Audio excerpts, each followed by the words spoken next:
Good morning everyone, welcome to civil service से study. Next test पर आ जाइए। यूपीपीएससी की सीरीज़ चल रही है और जितने भी टेस्ट इसके हो गए हैं उनकी प्लेलिस्ट बना रखी है। डिस्क्रिप्शन बॉक्स में लिंक है, वहाँ पर आप टेस्ट नंबर 1 से लेकर इस टेस्ट तक पहुँच सकते हैं।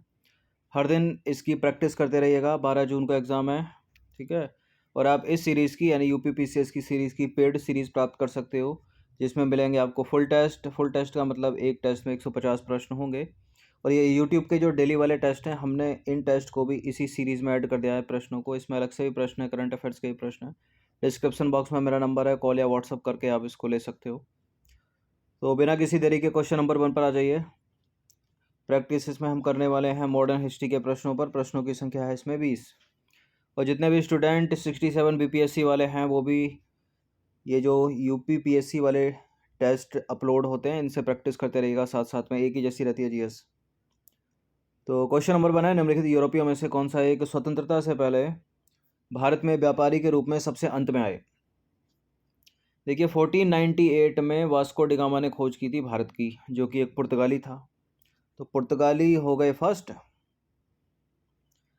और उसके बाद आए डच, ठीक है। पुर्तगाली हो गए, डच के बाद सेकंड हो गए, ठीक है। डच हो गए सेकंड, सेकंड के बाद डचों के बाद आए अंग्रेज, तो अंग्रेज हो गए थर्ड। और उसके बाद आए फ्रांसीसी, तो ये हो गए फोर्थ। यानी सबसे अंत में इसका आंसर क्या हो गया, फ्रांसीसी।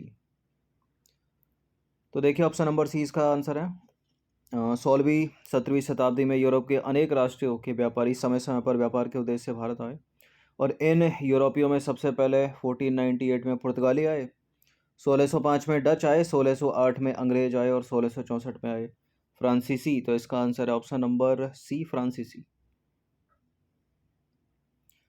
क्वेश्चन नंबर 2 पर आ जाइए। अंग्रेजी शासनकाल में भारत का कौन सा क्षेत्र अफीम उत्पादन के लिए प्रसिद्ध था। बिहार था, बिहार।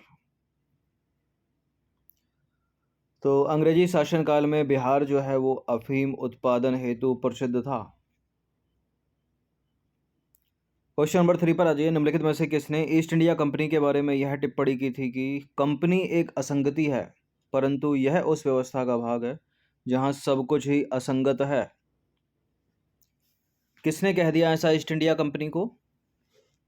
लॉर्ड मैकाले ने। देखिए लॉर्ड मैकाले ब्रिटेन का एक राजनीतिक कवि और इतिहासकार था। 1834 से 1838 ईस्वी तक वह भारत की सुप्रीम काउंसिल में लॉ मेंबर और लॉ कमीशन का प्रधान रहा। ईस्ट इंडिया कंपनी की नीतियों पर टिप्पणी करते हुए मैकाले ने कहा था कि कंपनी एक असंगति है, परंतु यह उस व्यवस्था का भाग है जहां सब कुछ ही असंगत है। तो ये एनसीईआरटी की पुस्तकों की लाइन है, ठीक है। किसने कहा, पूछते रहते हैं इसको स्टेट पीसीएस में इस तरह की लाइनों को। क्वेश्चन नंबर 4 पर आ जाइए। निम्नलिखित में से कौन सा एक सही सुमेलित नहीं है। कर्नाटक का प्रथम युद्ध 1746 से 48, कर्नाटक का दूसरा युद्ध 1750 से 52, कर्नाटक का तीसरा युद्ध 1758 से 1763 और पानीपत का तीसरा युद्ध 1761। पानीपत की 3 लड़ाइयाँ हुई, प्रथम द्वितीय तृतीय। सन के साथ याद रखिए, कौन जीता कौन हारा सब याद रखिए। 1526 में पहली, 1556 में दूसरी, 1761 में तीसरी। मराठा अफगानों के बीच हुई थी ये सही है, ये भी करेक्ट है, ये भी करेक्ट है। कर्नाटक का दूसरा 1750 में नहीं 49 में हो गया था, तो गलत है दूसरा वाला स्टेटमेंट। 1749 से होना चाहिए ये 1754। तो कर्नाटक का जो दूसरा युद्ध है 1749 से 1754 ईस्वी में हुआ था। बाकी सारे के सारे करेक्ट हैं। ये नंबर है जिस पर आप कॉल या व्हाट्सअप करके कुछ पूछ सकते हो। क्वेश्चन नंबर 5 पर आ जाइए। फ्रांसीसी ईस्ट इंडिया कंपनी स्थापित हुई थी कब? लुई 14वें के शासनकाल में। ऑप्शन नंबर ए करेक्ट है। तो फ्रांसीसी ईस्ट इंडिया कंपनी की स्थापना लुई 14 के मंत्री कॉलबर्ट द्वारा 1664 में हुई थी, जिसे कंपनी देश इन देश ओरिएंटलेस कहा गया। और फ्रांसीसी कंपनी का निर्माण राज्य द्वारा हुआ। फ्रांसीसी कंपनी का निर्माण राज्य द्वारा हुआ और राज्य ही इसका सारा खर्चा देता था, ठीक है, स्टेट। नंबर 6 पर आ जाइए। लंदन में ब्रिटिश ईस्ट इंडिया कंपनी के गठन के समय भारत का निम्नलिखित में से कौन बादशाह था? ये प्रश्न कई बार एग्जाम में, कंपटीटिव एग्जाम में पूछा हुआ है और इसका उत्तर है Akbar, option number A.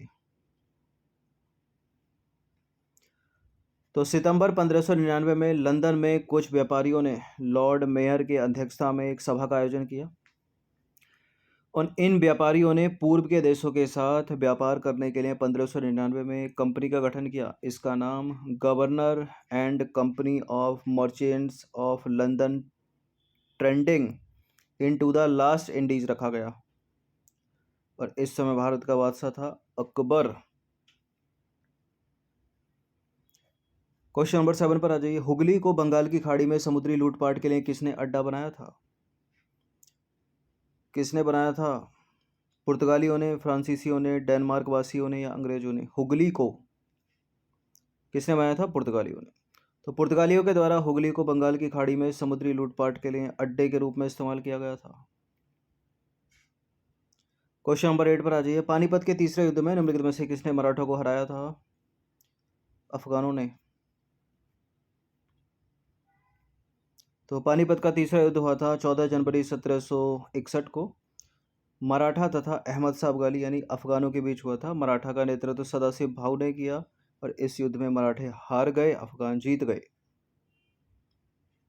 Question number 9 पर आ जाइए। औरंगजेब की मृत्यु के समय मराठा नेतृत्व निम्नलिखित में से किसके हाथों में था? ताराबाई के हाथों में। तो औरंगजेब की मृत्यु के समय मराठा नेतृत्व ताराबाई के हाथों में था। ताराबाई राजा राम की विधवा थी। उन्होंने अपने 4 वर्षीय पुत्र को शिवाजी द्वितीय के नाम से मराठा गद्दी पर बैठाया था। 10वां प्रश्न है, शिवाजी के गुरु का निम्नलिखित में से क्या नाम था? शिवाजी के गुरु थे समर्थ गुरु रामदास। ठीक है, ऑप्शन नंबर ए। तो शिवाजी के गुरु रामदास थे, इन्हें समर्थ गुरु रामदास कहा जाता था। इन्होंने 12 वर्ष तक पूरे भारत का भ्रमण किया और इनकी महत्वपूर्ण रचना दास बोध में आध्यात्मिक जीवन के समन्वयवादी सिद्धांत का वर्णन मिलता है।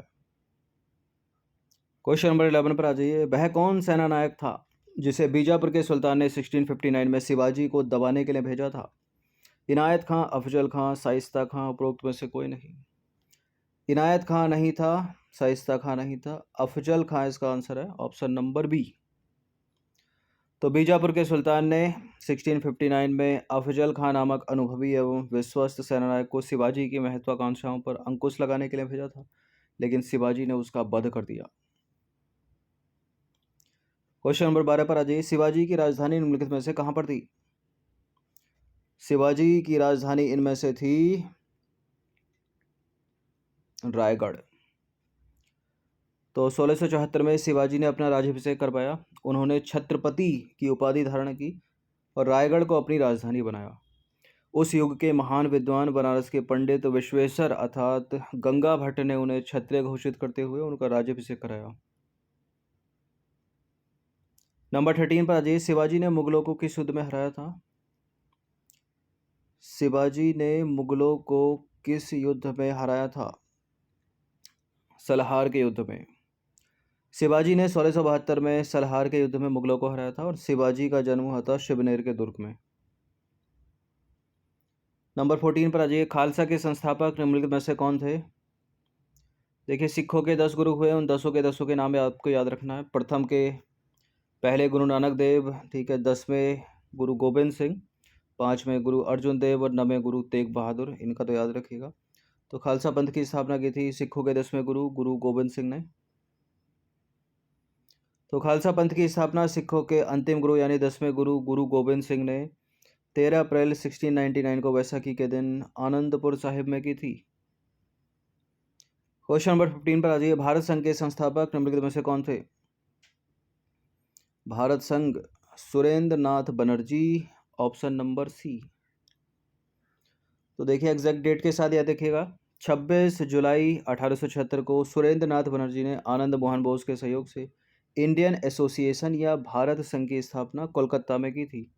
यह तत्कालीन राजनीतिक संस्थाओं में सबसे प्रमुख एवं महत्वपूर्ण थी, जिससे कांग्रेस से पहले अखिल भारतीय स्तर की संस्था का सम्मान प्राप्त था। ठीक है, 1885 में इंडियन नेशनल कांग्रेस आ गई, उससे पहले जो है इसी को भारत संघ को या इंडियन एसोसिएशन को अखिल भारतीय स्तर की संस्था का सम्मान प्राप्त था।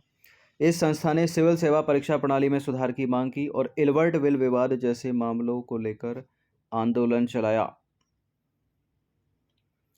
क्वेश्चन नंबर 16 पर आ जाइए। निम्नलिखित में से किस एक ने 1875 में हाउस ऑफ कॉमन्स में एक याचिका प्रस्तुत करते हुए ब्रिटिश संसद में भारत के प्रत्यक्ष पद्धति की मांग की?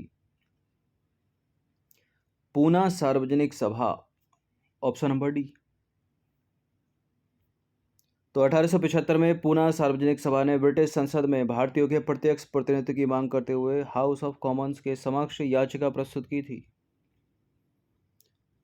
क्वेश्चन नंबर 17 पर आ जाइए। सुरेंद्र नाथ बनर्जी को किस वर्ष भारतीय सिविल सेवा से हटाया गया था? आईसीएस की परीक्षा से हटा दिया गया था एक मामूली भूल के कारण। मतलब परीक्षा से नहीं, आईसीएस सर्विसेज से। परीक्षा तो पास कर ली थी उन्होंने। देखिए, आईसीएस की परीक्षा पास करने वाले दूसरे भारतीय थे सुरेंद्र नाथ बनर्जी। 1874 में एक मामूली भूल के कारण अंग्रेजों ने इन्हें इस पद से हटा दिया। तो सुरेंद्र नाथ बनर्जी दूसरे भारतीय थे जिन्होंने आईसीएस यानी इंडियन सिविल सर्विसेज परीक्षा उत्तीर्ण की थी, और इनकी मामूली भूल की वजह से 1874 में इन्हें इस पद से हटा दिया गया। क्वेश्चन नंबर 18 पर आ जाइए। भारतीय राष्ट्रीय कांग्रेस के दूसरे अधिवेशन की अध्यक्षता निम्नलिखित में से किसने की थी? कई बार बंटी मैंने इसका कोड बताया आपको, शुरू के 4 या 5 याद रखने का। बंटी का मतलब ये सारे सरनेम है, मतलब बनर्जी यानी WC बनर्जी, नौरोजी यानी दादा भाई नौरोजी, ठीक है, और तैयब जी और बाई फॉर यूले मतलब जॉर्ज यूले, ठीक है, बदरुद्दीन तैयब जी, जॉर्ज यूले। तो प्रथम हो गए बनर्जी, नौरोजी हो गए दूसरे, तो सुरेंद्र नाथ दादा भाई नौरोजी ये हो गए दूसरे पूछा है ना, ये फर्स्ट हो गए, ये सेकंड हो गए, तो उसका आंसर हो गया सी। तैयब जी प्रथम मुस्लिम भारतीय थे, मद्रास अधिवेशन की अध्यक्षता उन्होंने की थी, ठीक है। जॉर्ज यूले प्रथम अंग्रेज हो गए, प्रथम अंग्रेज WC बनर्जी हो गए, ठीक है। तो भारतीय राष्ट्रीय कांग्रेस के दूसरे अधिवेशन की अध्यक्षता 1886 में दादा भाई नौरोजी ने की थी और कलकत्ता में की थी, ठीक है। पहले की WC बनर्जी ने 1885 में बम्बई में। क्वेश्चन नंबर 19 पर आ जाइए। निम्नलिखित कथनों पर विचार करेंगे। 2 स्टेटमेंट वाला प्रश्न बताना कि इनमें से कौन सा करेक्ट होगा। भारतीय राष्ट्रीय कांग्रेस के प्रथम मुस्लिम अध्यक्ष होने का गौरव बदरुद्दीन तैयब जी को है, यानी इंडियन नेशनल कांग्रेस के इन्होंने तीसरे अधिवेशन की अध्यक्षता की थी जो हुआ था मद्रास में। 1887 की सन होगी वो, ठीक है। प्रथम 85, दूसरा 86, तीसरा 87 मद्रास में, और ये तीसरा अधिवेशन था। दोनों के दोनों स्टेटमेंट ये करेक्ट हो जाते हैं, और सी है इसका आंसर। कोड में ये हो गए क्या, बंटी के कोड में ये तीसरे हैं यानी तैयब जी। तो करेक्ट है दोनों के दोनों स्टेटमेंट, सी है इसका आंसर। 20वां प्रश्न है। भारतीय राष्ट्रीय कांग्रेस का 1885 में महासचिव कौन था? महासचिव की बात हो रही है, अध्यक्षता की बात नहीं हो रही कि किसने अध्यक्षता की है। महासचिव थे A.O. हयूम, और अगर बंटी के कोड में हम देखें तो WC बनर्जी इसके हो गए अध्यक्ष, ठीक है। Option number C. तो भारतीय राष्ट्रीय कांग्रेस के 1885 ईस्वी में महासचिव या सचिव A.O. हयूम थे, और इन्होंने कांग्रेस का गठन किया, और WC बनर्जी 1885 में कांग्रेस के प्रथम अधिवेशन के अध्यक्ष थे। तो दोनों चीज़ें याद रखिएगा, अध्यक्ष कौन है WC बनर्जी, और महासचिव सचिव कौन है A.O. हयूम। तो ये 20 प्रश्न थे मॉडर्न हिस्ट्री के, इनकी प्रैक्टिस 1 से 2 बार कर लीजिएगा। धन्यवाद।